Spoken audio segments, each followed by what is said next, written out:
మహిళల కోసం central bank of India ఇప్పుడు మీకు అందిస్తోంది గృహ రుణం. అతి తక్కువ వడ్డీ రేట్లకే ప్రత్యేక సెంటు గృహలక్ష్మి. పూర్తి వివరాలకు వెంటనే సంప్రదించండి 18003030. రాయదుర్గం నియోజకవర్గం నుంచి స్వచ్ఛందంగా విరాళాలు ఇవ్వాలనుకునే వాళ్ళు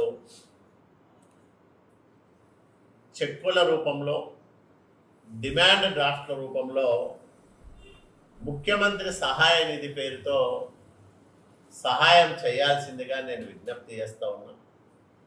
నా వంతు కర్తవ్యంగా, ధర్మంగా, వ్యక్తిగతంగా నేను 1,00,000 రూపాయలు వరద బాధితుల సహాయార్థం ముఖ్యమంత్రి సహాయ నిధికి ప్రకటిస్తూ ఉన్నా.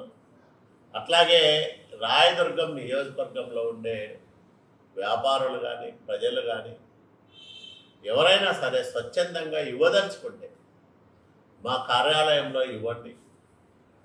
ఆ డీడీలను, చెక్కులను జాగ్రత్తగా ముఖ్యమంత్రి కార్యాలయానికి చేర్చి వరద బాధితులకు మనం కూడా మన వంతు సహాయంగా నిలబడదాం. ఇప్పటికే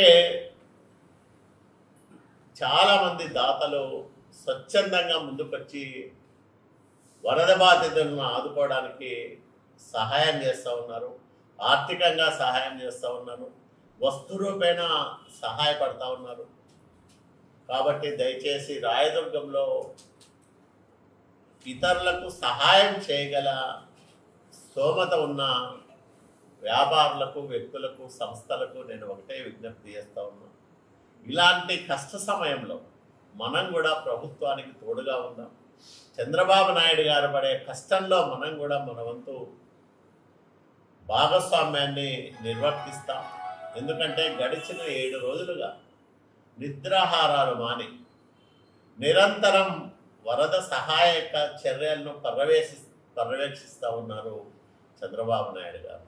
ఇంటిని వదిలేసి కలెక్టరేట్లోనే 3 గంటలు 4 గంటలు మాత్రమే నిద్రపోయి రేయింబవళ్ళు సమీక్షలు చేయడమే కాకుండా క్షేత్రస్థాయి పర్యటనలు చేస్తూ ప్రజల్లో భయాన్ని పోగొడుతూ, భరోసాను నింపుతూ, ప్రభుత్వం మీకు అండగా ఉంటుందని చెబుతూ, సహాయం చేస్తూ, ఎవరికైనా తక్షణ సహాయం అందకపోతే వెంటనే దాన్ని సరిచేస్తూ రోజుకు 20-22 గంటల పాటు వరద సహాయక కార్యక్రమాలను పర్యవేక్షిస్తున్న ముఖ్యమంత్రి నారా చంద్రబాబు నాయుడు గారికి ప్రజలందరూ కూడా బాసటగా నిలబడాలని, అట్లాగే వ్యాపారులు, పారిశ్రామికవేత్తలు